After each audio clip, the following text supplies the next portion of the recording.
The Great Gatsby by F. Scott Fitzgerald. Chapter 7.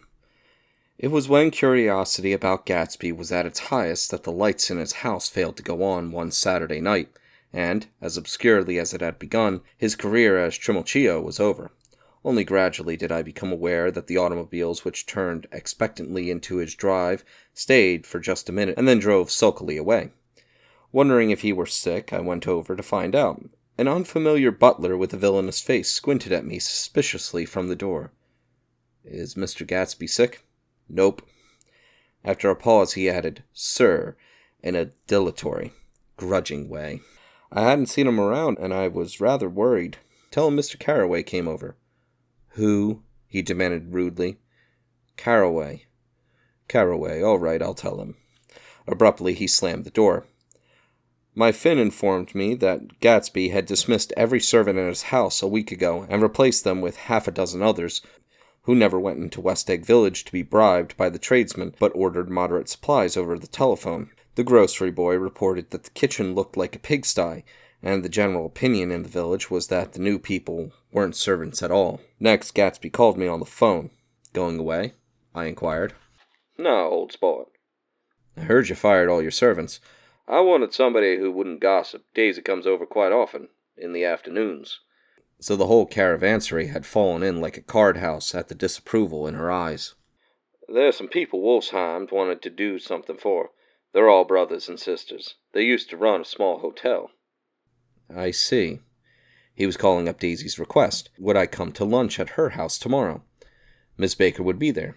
Half an hour later, Daisy herself telephoned and seemed relieved to find that I was coming. Something was up, and yet I couldn't believe that they would choose this occasion for a scene, especially for the rather harrowing scene that Gatsby had outlined in the garden. The next day was broiling, almost the last, certainly the warmest, of the summer. As my train emerged from the tunnel into sunlight, only the hot whistles of the National Biscuit Company broke the simmering hush at noon. The straw seats of the car hovered on the edge of combustion.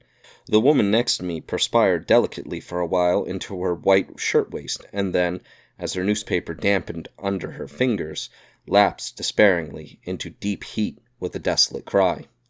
Her pocketbook slapped to the floor. "Oh my," she gasped. I picked it up with a weary bend and handed it back to her, holding it at arm's length, and by the extreme tip of the corners to indicate that I had no designs upon it. But everyone nearby, including the woman, suspected me just the same. "Hot," said the conductor to familiar faces. "Some weather. Hot. Hot. Hot. Is it hot enough for you? Is it hot? Is it?" My communication ticket came back to me with a dark stain from his hand. That anyone should care in this heat, whose flushed lips he kissed, whose head made damp the pajama pocket over his heart. Through the halls of the Buchanan's house blew a faint wind, carrying the sound of the telephone bell out to Gatsby and me as we waited at the door. "The master's body!" roared the butler into the mouthpiece. "I'm sorry, madame, but we can't furnish it. It's far too hot to touch this afternoon." What he really said was, "Yes, I'll see." He set down the receiver and came towards us, glistening slightly, to take our stiff straw hats. "Madame expects you in the salon," he cried, needlessly indicating the direction. In this heat, every extra gesture was an affront to the common store of life. The room, shadowed well with awnings, was dark and cool. Daisy and Jordan lay upon an enormous couch, like silver idols, weighing down their own white dresses against the singing breeze of the fans. "We can't move," they said together. Jordan's fingers, powdered white over their tan, rested for a moment in mine. "And Mr. Thomas Buchanan, the athlete?" I inquired. Simultaneously I heard his voice, gruff, muffled, husky, at the hall telephone. Gatsby stood in the center of the crimson carpet and gazed around with fascinated eyes. Daisy watched him and laughed, her sweet, exciting laugh. A tiny gust of powder arose from her bosom into the air. "The rumor is," whispered Jordan, "that that's Tom's girl on the telephone." We were silent. The voice in the hall rose high with annoyance. "Very well, then. I won't sell you the car at all. I'm under no obligations to you at all. And as for your bothering me about it at lunchtime, I won't stand that at all." "Holding down the receiver," said Daisy cynically. "No, he's not," I assured her. "It's a bona fide deal. I happen to know about it.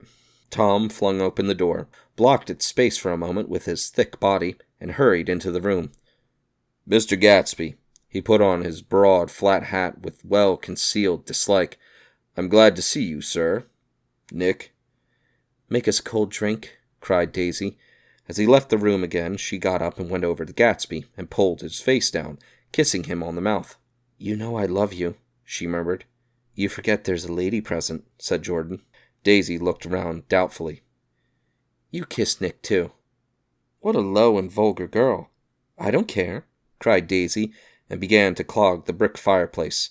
Then she remembered the heat and sat down guiltily on the couch just as a freshly laundered nurse leading a little girl came into the room.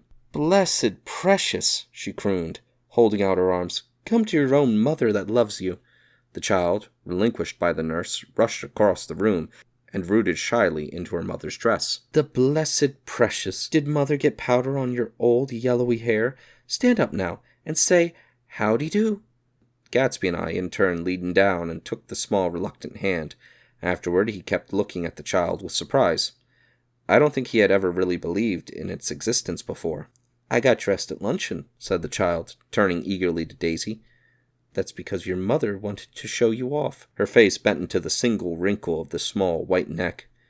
You dream, you absolute little dream. Yes, admitted the child calmly. Aunt Jordan's got on a white dress, too. How do you like your mother's friends? Daisy turned her around so that she faced Gatsby. Do you think they're pretty? Where's Daddy? She doesn't look like her father, explained Daisy. She looks like me. She's got my hair and the shape of the face. Daisy sat back upon the couch. The nurse took a step forward and held out her hand. Come, Pammy. Goodbye, sweetheart. With a reluctant backward glance, the well-disciplined child held to her nurse's hand and was pulled out the door, just as Tom came back, proceeding for gin rickeys that clicked full of ice. Gatsby took up his drink. They certainly look cool, he said, with visible tension. We drank in long, greedy swallows. I read somewhere that the sun's getting hotter every year, said Tom genially. It seems that pretty soon the Earth's going to fall into the sun. Or, wait a minute, it's just the opposite. The sun's getting colder every year. Come outside, he suggested to Gatsby. I'd like you to have a look at the place.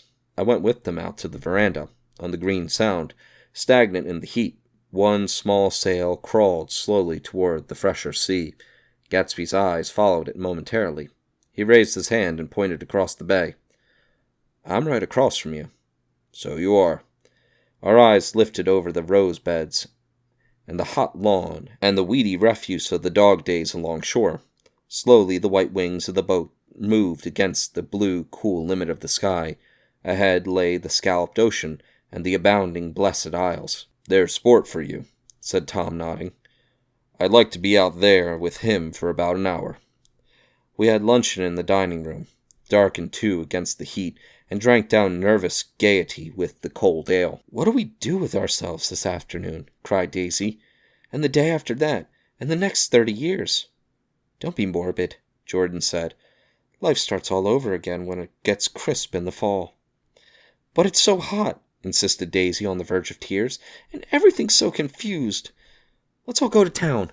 Her voice struggled on through the heat, beating against it, molding its senselessness into forms. I've heard of making a garage out of a stable, Tom was saying to Gatsby, but I'm the first man who ever made a stable out of a garage. Who wants to go to town? Demanded Daisy insistently. Gatsby's eyes floated toward her. Ah, she cried. You look so cool. Their eyes met, and they stared together at each other, alone in space. With an effort, she glanced down at the table. You always look so cool, she repeated. She had told him that she loved him, and Tom Buchanan saw. He was astounded. His mouth opened a little, and he looked at Gatsby, and then back at Daisy as if he had just recognized her as someone he knew a long time ago. You resemble the advertisement of the man, she went on innocently. You know the advertisement of the man. All right, broke in Tom quickly. I'm perfectly willing to go to town. Come on, we're all going to town. He got up, his eyes still flashing between Gatsby and his wife. No one moved. Come on! His temper cracked a little. What's the matter anyhow? If we're going to town, let's start. His hand trembling with his effort at self-control, bore to his lips the last of his glass of ale. Daisy's voice got to our feet, and out on the blazing gravel drive. "Are we just going to go?" she objected. "Like this? Aren't we going to let anyone smoke a cigarette first?" "Everybody smoked all through lunch." "Oh, let's have fun," she begged him. "It's too hot to fuss." He didn't answer. "Have it your own way," she said. "Come on, Jordan." They went upstairs to get ready while we 3 men stood there shuffling the hot pebbles with our feet. A silver curve of the moon hovered already in the western sky. Gatsby started to speak, changed his mind, but not before Tom wheeled and faced him expectantly. "Have you got your stables here?" asked Gatsby with an effort. "About a quarter of a mile down the road." "Oh." A pause. "I don't see the idea of going to town," broke out Tom savagely. "Women get these notions in their heads." "Shall we take anything to drink?" called Daisy from an upper window. "I'll get some whiskey," answered Tom. He went inside. Gatsby turned to me rigidly. "I can't say anything in his house, old sport." "She's got an indiscreet voice," I remarked. "It's full of—" I hesitated. "Her voice is full of money," he said suddenly. That was it. I never understood before. It was full of money. That was the inexhaustible charm that rose and fell in it, the jingle of it, the cymbals' song out of it. High in a white palace, the king's daughter, the golden girl.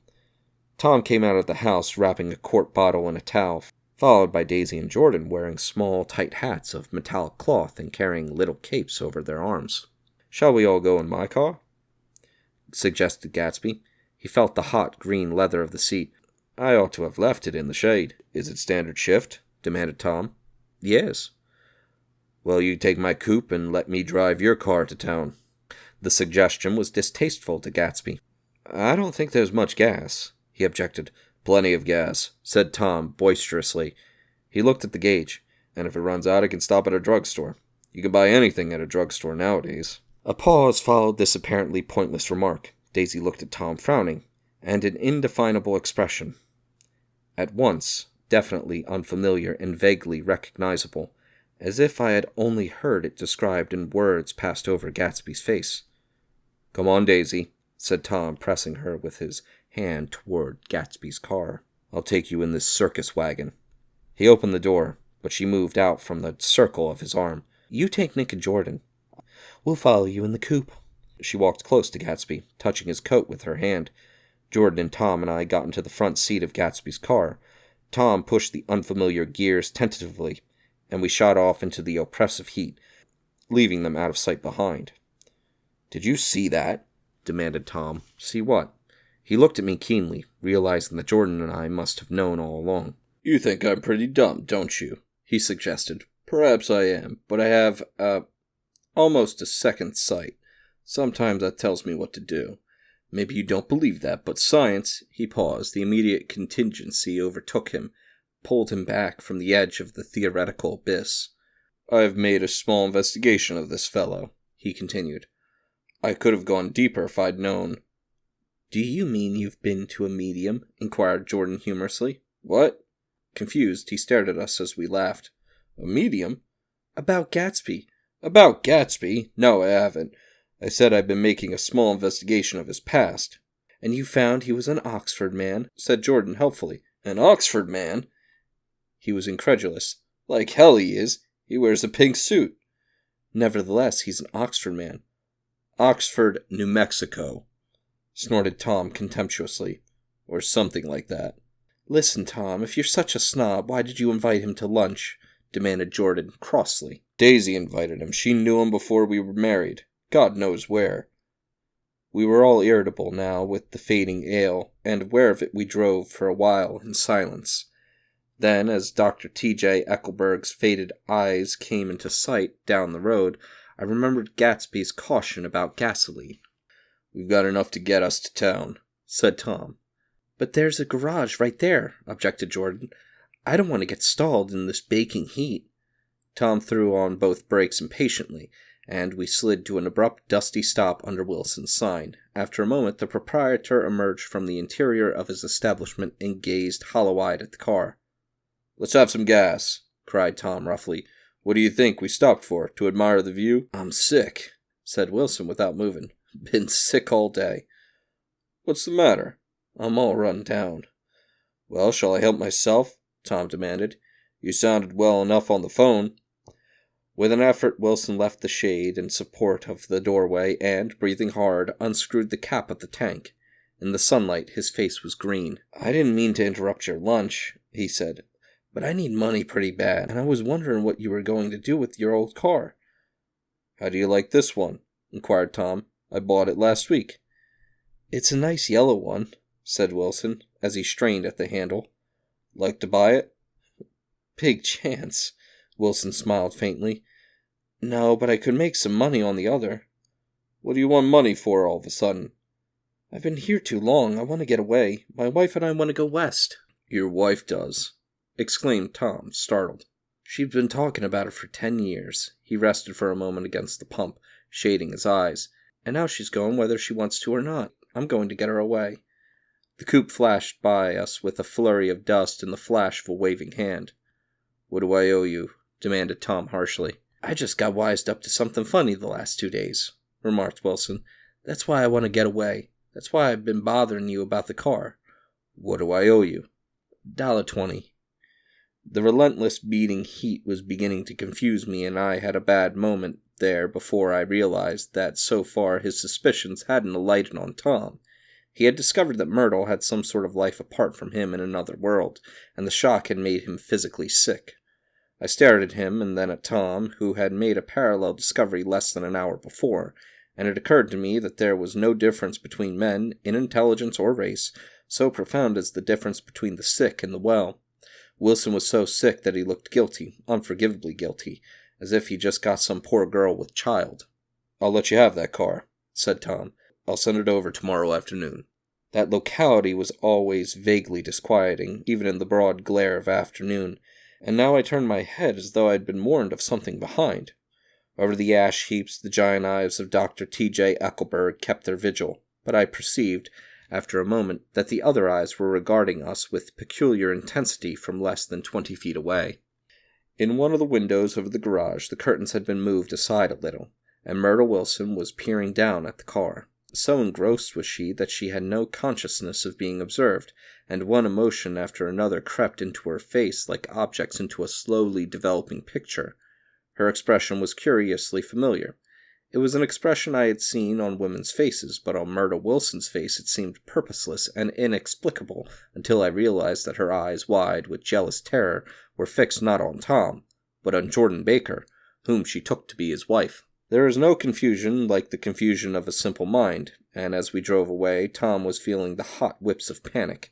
His wife and his mistress, until an hour ago secure and involatile, were slipping precipitately out of his control. Instinct made him step on the accelerator with the double purpose of overtaking Daisy and leaving Wilson behind, and we sped along toward Astoria at 50 miles an hour, until, among the spidery girders of the elevated, we came in sight of the easygoing blue coupe. Those big movies around 50th Street are cool, suggested Jordan. I love New York on summer afternoons, when everyone's away. There's something very sensuous about it, overripe, as if all sorts of funny fruits were going to fall into your hands. The word sensuous had the effect of further disquieting Tom, but before he could invent a protest the coupe came to a stop, and Daisy signaled us to draw up alongside. Where are you going? She cried. How about the movies? It's so hot, she complained. You go, we'll ride around and meet you after. With an effort, her wit rose faintly. We'll meet on some corner. I'll be the man smoking 2 cigarettes. We can't argue about it here, Tom said impatiently as a truck gave out a cursing whistle behind us. You follow me to the south side of Central Park in front of the plaza. Several times he turned his head and looked back for their car, and if the traffic delayed them, he slowed up until they came into sight. I think he was afraid they would dart down a side street and out of his life forever.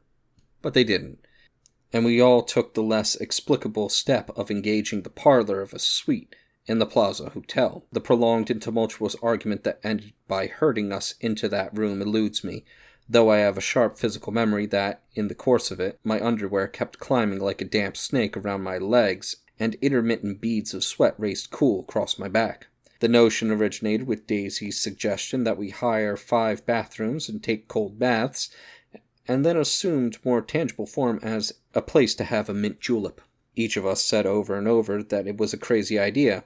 We all talked at once to a baffled clerk and thought, or pretended to think, that we were being very funny. The room was large and stifling, and, though it was already 4 o'clock, opening the windows admitted only a gust of hot shrubbery from the park. Daisy went to the mirror and stood with her back to us, fixing her hair. "It's a swell suite," whispered Jordan respectfully, and everyone laughed. "Open another window," commanded Daisy without turning around. "There aren't any more." "Well, we'd better telephone for an axe." "The thing to do is to forget about the heat," said Tom impatiently. "You make it 10 times worse by crabbing about it." He unrolled a bottle of whiskey from the towel and put it on the table. "Why not let her alone, old sport?" remarked Gatsby. "You're the only one that wanted to come to town." There was a moment of silence. The telephone book slipped from its nail and splashed to the floor, whereupon Jordan whispered, "Excuse me," but this time no one laughed. "I'll pick it up," I offered. "I've got it." Gatsby examined the parted string, muttered, in an interested way, and tossed the book on a chair. "That's a great expression of yours, isn't it?" said Tom sharply. "What is?" "All this old sport business. Where'd you pick that up?" "Now see here, Tom," said Daisy, turning around from the mirror. "If you're going to make personal remarks, I won't stay here a minute. Call up and order some ice for the mint julep." As Tom took up the receiver, the compressed heat exploded into sound, and we were listening to the portentous chords of Mendelssohn's Wedding March from the ballroom below. "Imagine marrying anybody in this heat," cried Jordan dismally. "Still, I was married in the middle of June," Daisy remembered. "Louisville in June. Somebody fainted. Who was it, Tom?" "Biloxi," he answered shortly. "A man named Biloxi. Biloxi. And he made boxes. That's a fact, and he was from Biloxi, Tennessee." "They carried him into my house," appended Jordan, "because we lived just 2 doors from the church, and he stayed 3 weeks until Daddy told him he had to get out. The day after he left, Daddy died." After a moment she added, as if she might have sounded irreverent, "There wasn't any connection." "I used to know a Bill Biloxi from Memphis," I remarked. "That was his cousin. I knew his whole family history before he left. He gave me an aluminum putter that I use today." The music had died down as the ceremony began, and now a long cheer floated in at the window, followed by the intermittent cries of "Yay!" and by a burst of jazz as the dancing began. "We're getting old," said Daisy. "If we were young, we'd rise and dance." "Remember Biloxi?" Jordan warned her. "Where'd you know him, Tom?" "Biloxi?" He concentrated with an effort. "I didn't know him. He was a friend of Daisy's."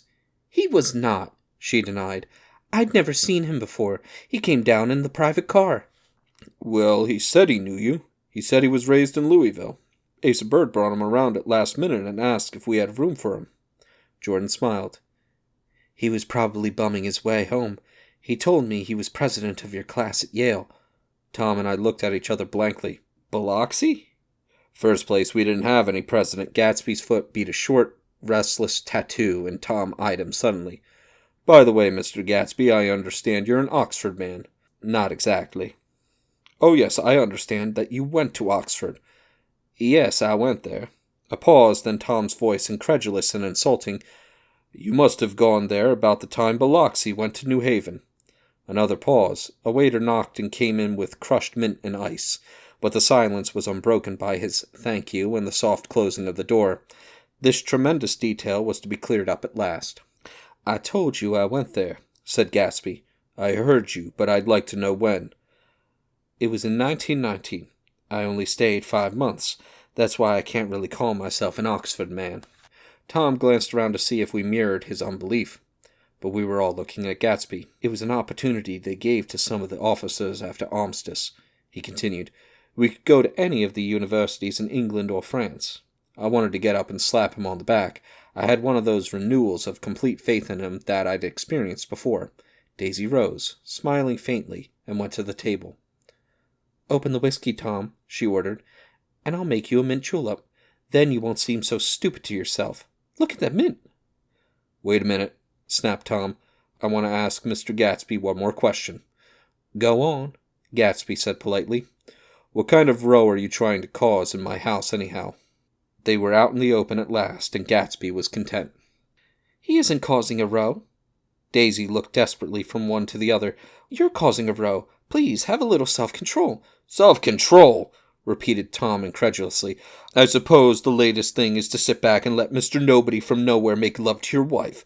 Well, if that's the idea, you can count me out. Nowadays, people begin by sneering at family life and family institutions, and next they'll throw everything overboard and have intermarriage between black and white. Flushed with his impassioned gibberish, he saw himself standing alone on the last barrier of civilization. We're all white here, murmured Jordan. I know I'm not very popular. I don't give big parties. I suppose you've got to make your house into a pigsty in order to have any friends in the modern world. Angry as I was, as we all were, I was tempted to laugh whenever he opened his mouth. The transition from libertine to prig was so complete. I've got something to tell you, old sport, began Gatsby, but Daisy guessed at his intention. Please don't, she interrupted helplessly. Please let's all go home. Why don't we all go home? That's a good idea. I got up. Come on, Tom. Nobody wants a drink. I want to know what Mr. Gatsby has to tell me. Your wife doesn't love you, said Gatsby. She's never loved you. She loves me. You must be crazy, exclaimed Tom automatically. Gatsby sprang to his feet, vivid with excitement. She never loved you, do you hear? He cried. She only married you because I was poor and she was tired of waiting for me. It was a terrible mistake, but in her heart she never loved anyone except me.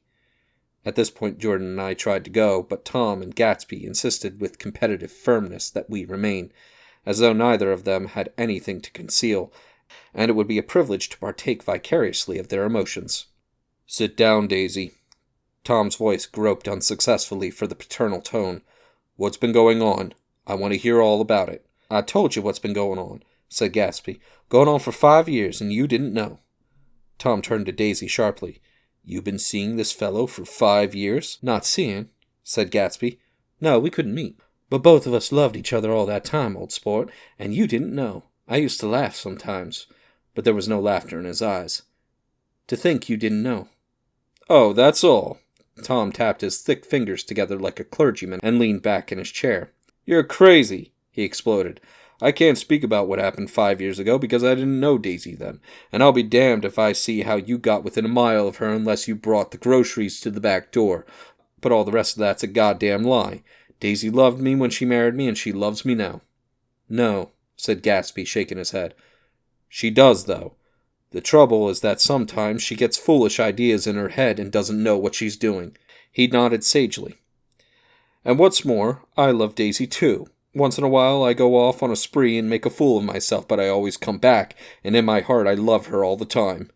You're revolting, said Daisy. She turned to me, and her voice, dropping an octave lower, filled the room with thrilling scorn. Do you know why we left Chicago? I'm surprised I didn't treat you to a story of that little spree. Gatsby walked over and stood beside her. Daisy, that's all over now, he said earnestly. It doesn't matter any more. Just tell him the truth, that you never loved him, and it's all wiped out forever. She looked at him blindly. Why, how could I love him? Possibly. You never loved him. She hesitated. Her eyes fell on Jordan and me with a sort of appeal, as though she realized at last what she was doing, and as though she had never, all along, intended doing anything at all. But it was done now. It was too late. I never loved him, she said with perceptible reluctance. Not a Capiolani? Demanded Tom suddenly. No. From the ballroom beneath, muffled and suffocating chords were drifting up on hot waves of air. Not that day I carried you down from the punch bowl to keep your shoes dry? There was a husky tenderness in his tone. Daisy? Please don't. Her voice was cold, but the rancor was gone from it. She looked at Gatsby. There, Jay, she said, but her hand, as she tried to light a cigarette, was trembling. Suddenly she threw the cigarette and the burning match on the carpet. Oh, you want too much, she cried to Gatsby. I love you now. Isn't that enough? I can't help what's past. She began to sob helplessly. I did love him once, but I loved you too. Gatsby's eyes opened and closed. You loved me too? He repeated. Even that's a lie, said Tom savagely. She didn't know you were alive. Why, there are things between Daisy and me that she'll never know, things that neither of us can ever forget. The words seemed to bite physically into Gatsby. I want to speak to Daisy alone, he insisted. She's all excited now. Even alone, I can't say I never loved Tom, she admitted in a pitiful voice. It wouldn't be true. Of course it wouldn't, agreed Tom. She turned to her husband. As if it mattered to you, she said. Of course it matters. I'm going to take better care of you from now on. You don't understand, said Gatsby with a touch of panic. "You're not going to take care of her any more." "I'm not?" Tom opened his eyes wide and laughed. He could afford to control himself now. "Why is that?" "Daisy's leaving you." "Nonsense." "I am, though," she said with visible effort. "She's not leaving me." Tom's words suddenly leaned down over Gatsby. "Certainly not for a common swindler who'd have to steal the ring he put on her finger." "I won't stand this," cried Daisy. "Oh, please, let's get out." "Who are you, anyhow?" broke out Tom. "You're one of that bunch that hangs round with Meyer Wolfsheim. That much I happen to know. I've made a little investigation into your affairs, and I'll carry it further tomorrow." "You could suit yourself about that, old sport," said Gatsby steadily. "I found out where your drugstores were." He turned to us and spoke rapidly. "He and this Wolfsheim brought up a lot of side-street drugstores here and in Chicago and sold grain alcohol over the counter. That's one of his little stunts. I picked him for a bootlegger the first time I saw him, and I wasn't far wrong."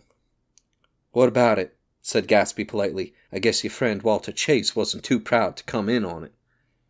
"And you left him in the lurch, didn't you? You let him go to jail for a month over in New Jersey. God, you ought to hear Walter on the subject of you." "He came to us dead broke.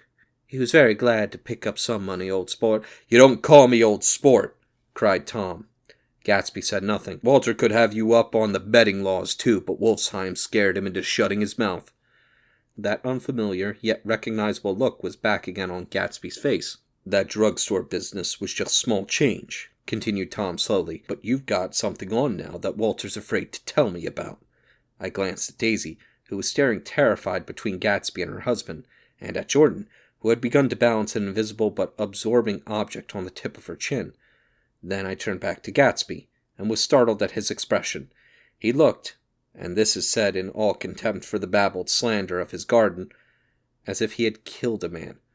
For a moment the set of his face could be described in just that fantastic way. It passed, and he began to talk excitedly to Daisy, denying everything, defending his name against accusations that had not been made. But with every word he was drawing further and further into herself. So he gave that up, and only the dead dream fought on as the afternoon slipped away, trying to touch what was no longer tangible, struggling unhappily, undespairingly, toward that lost voice across the room. The voice begged again to go. "Please, Tom, I can't stand this any more." Her frightened eyes told that whatever intentions, whatever so courage she had had, were definitely gone. "You two start on home, Daisy," said Tom, "in Mr. Gatsby's car." She looked at Tom, alarmed now, but he insisted with magnanimous scorn. "Go on. He won't annoy you. I think that he realizes that his presumptuous little flirtation is over." They were gone, without a word, snapped out, made accidental, isolated, like ghosts, even from our pity. After a moment Tom got up and began wrapping the unopened bottle of whiskey in the towel. "Want any of this stuff? Jordan? Nick?" I didn't answer. "Nick?" He asked again. "What? Want any?" "No, I just remembered that today's my birthday." I was 30. Before me stretched the pretentious menacing road of a new decade. It was 7 o'clock when we got into the coupe with him and started for Long Island. Tom talked incessantly, exulting and laughing, but his voice was as remote from Jordan and me as the foreign clamor on the sidewalk or the tumult of the elevated overhead. Human sympathy has its limits, and we were content to let all their tragic arguments fade with the city lights behind. 30.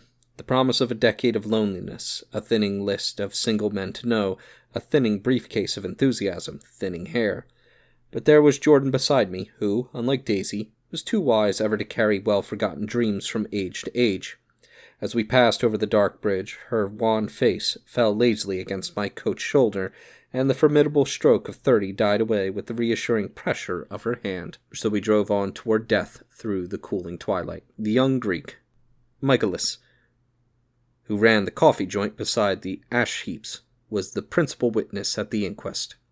He had slept through the heat until after 5, when he strolled over to the garage and found George Wilson sick in his office, really sick, pale as his own pale hair and shaking all over. Michaelis advised him to go to bed, but Wilson refused, saying that he'd miss a lot of business if he did. While his neighbor was trying to persuade him, a violent racket broke out overhead. "I've got my wife locked up in there," explained Wilson calmly. She's going to stay there till the day after tomorrow, and then we're going to move away." Michaelis was astonished. They had been neighbors for 4 years, and Wilson had never seemed faintly capable of such a statement. Generally, he was one of these worn-out men. When he wasn't working, he sat on a chair in the doorway and stared at the people and the cars that passed along the road. When anyone spoke to him, he invariably laughed in an agreeable, colorless way. He was his wife's man, and not his own. So naturally, Michaelis tried to find out what had happened, but Wilson wouldn't say a word. Instead, he began to throw curious, suspicious glances at his visitor, and ask him what he'd been doing at certain times on certain days. Just as the latter was getting uneasy, some workmen came past the door bound for his restaurant, and Michaelis took the opportunity to get away, intending to come back later. But he didn't. He supposed he forgot to, that's all. When he came outside again, a little after 7, he was reminded of the conversation because he had heard Mrs. Wilson's voice, loud and scolding, downstairs in the garage. "Beat me," he heard her cry. "Throw me down, beat me, you dirty little coward." A moment later she rushed out into the dusk, waving her hands and shouting. Before he could move from his door, the business was over. The death car, as the newspapers called it, didn't stop. It came out of the gathering darkness, wavered tragically for a moment, and then disappeared around the next bend. Michaelis wasn't even sure of its color. He told the first policeman that it was lime green. The other car, the one going toward New York, came to rest 100 yards beyond, and its driver hurried back to where Myrtle Wilson, her life violently extinguished, knelt in the road and mingled her thick, dark blood with the dust. Michaelis and this man reached her first, but when they had torn open her shirtwaist, and still damp with perspiration, they saw that her left breast was swinging loose like a flap, and there was no need to listen for the heart beneath. The mouth was wide open and ripped at the corners, as though she had choked a little in giving up the tremendous vitality she had stored so long. We saw the 3 or 4 automobiles in the crowd when we were still some distance away. "Wreck," said Tom. "That's good. Wilson will have a little business at last."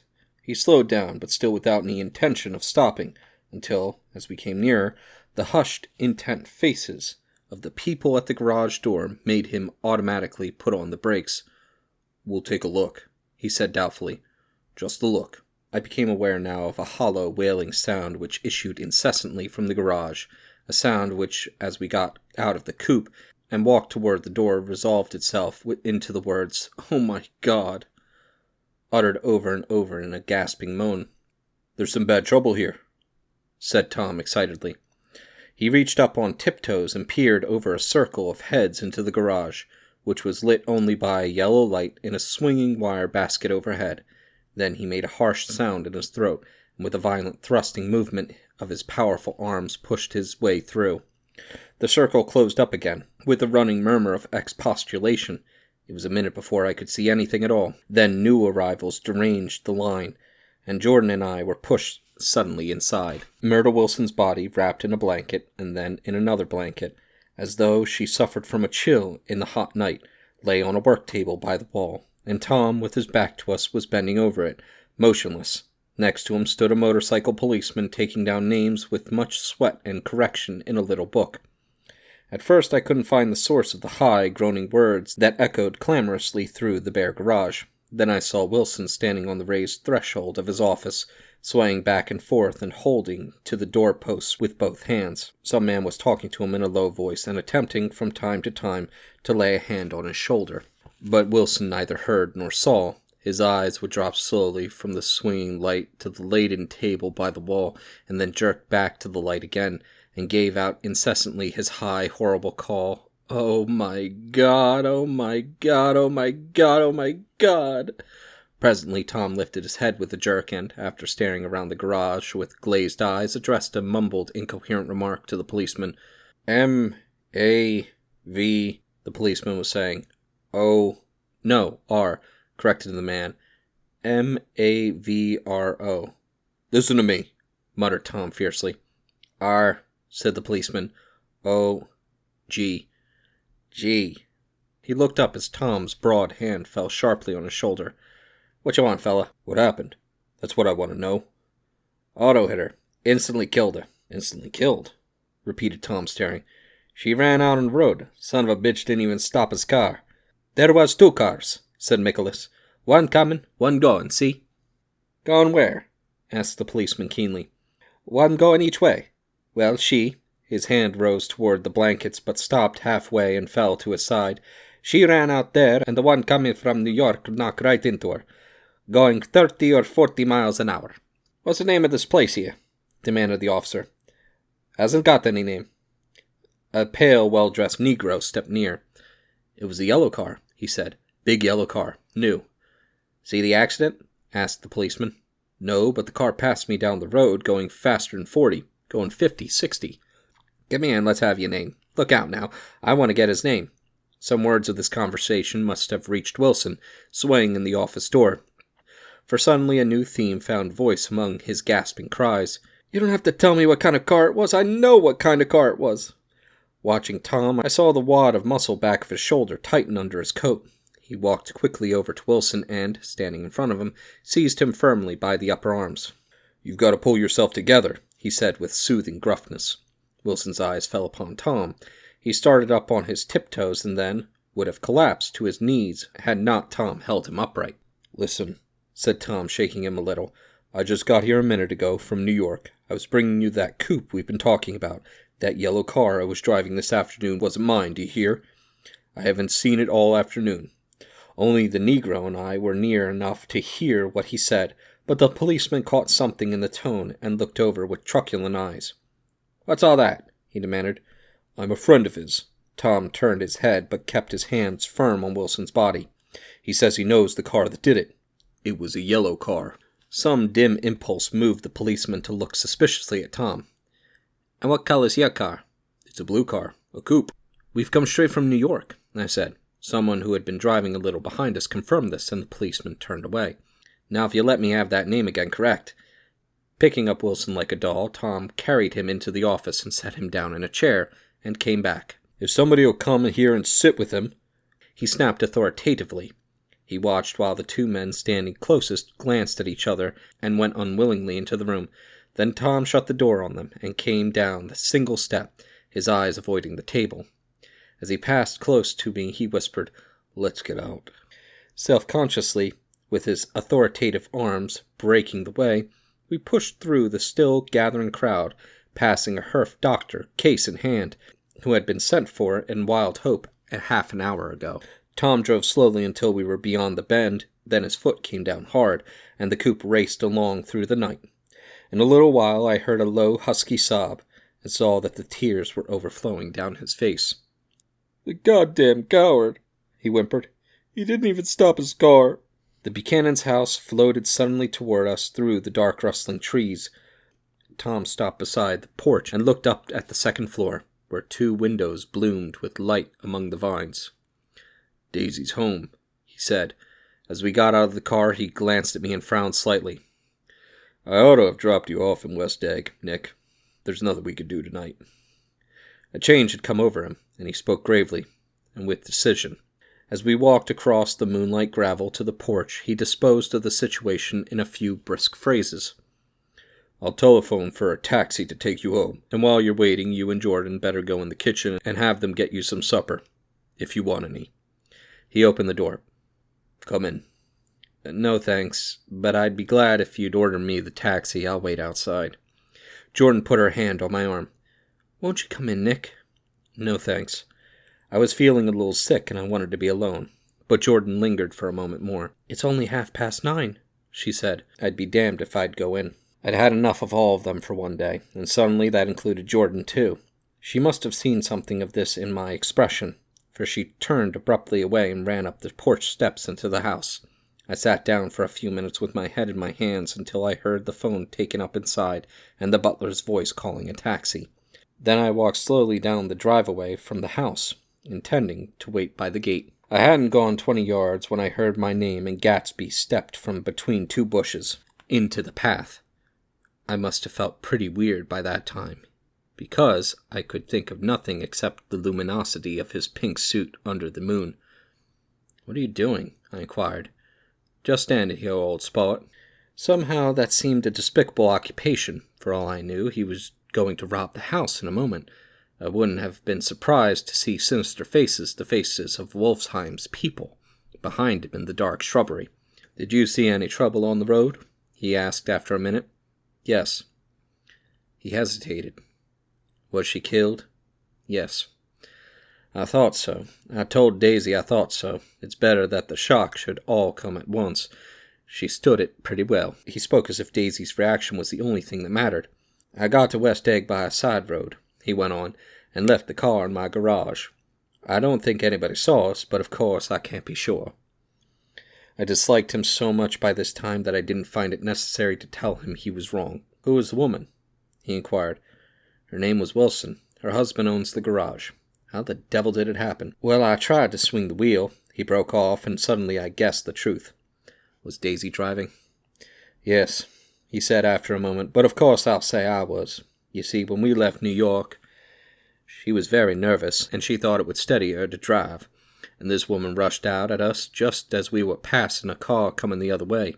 It all happened in a minute, but it seemed to me that she wanted to speak to us, thought we were somebody she knew. Well, first Daisy turned away from the woman toward the other car, and then she lost her nerve and turned back. The second my hand reached the wheel, I felt the shock. It must have killed her instantly. It ripped her open." "Don't tell me that, old sport." He winced. "Anyhow, Daisy stepped on it. I tried to make her stop, but she couldn't, so I pulled on the emergency brake. Then she fell over into my lap, and I drove on." "She'll be all right," he said presently. "I'm just going to wait here and see if he tries to bother her about the unpleasantness this afternoon. She's locked herself into her room, and if he tries any brutality, she's going to turn the light out and on again." "He won't touch her," I said. "He's not thinking about her." "I don't trust him, old sport." "How long are you going to wait?" "All night, if necessary. Anyhow, till they all go to bed." A new point of view occurred to me. Suppose Tom found out that Daisy had been driving. He might think he saw a connection in it. He might think anything. I looked at the house. There were 2 or 3 bright windows downstairs and the pink glow from Daisy's room on the second floor. "You wait here," I said. "I'll see if there's any sign of a commotion." I walked back along the border of the lawn, traversed the gravel softly, and tiptoed up the veranda steps. The drawing-room curtains were open, and I saw that the room was empty. Crossing the porch, where we had dined that June night 3 months before, I came to a small rectangle of light, which I guessed was the pantry window. The blind was drawn, but I found a rift at the sill. Daisy and Tom were sitting opposite each other at the kitchen table, with a plate of cold fried chicken between them, and 2 bottles of ale. He was talking intently across the table at her, and in his earnestness his hand had fallen upon and covered her own. Once in a while she looked up at him and nodded in agreement. They weren't happy, and neither of them had touched the chicken or the ale. And yet they weren't unhappy either. There was an unmistakable air of natural intimacy about the picture, and nobody would have said that they were conspiring together. As I tiptoed from the porch, I heard my taxi feeling its way along the dark road toward the house. Gatsby was waiting where I had left him, in the drive. "Is it all quiet up there?" he asked anxiously. "Yes, it's all quiet." I hesitated. "You'd better come home and get some sleep." He shook his head. "I want to wait here till Daisy goes to bed. Good night, old sport."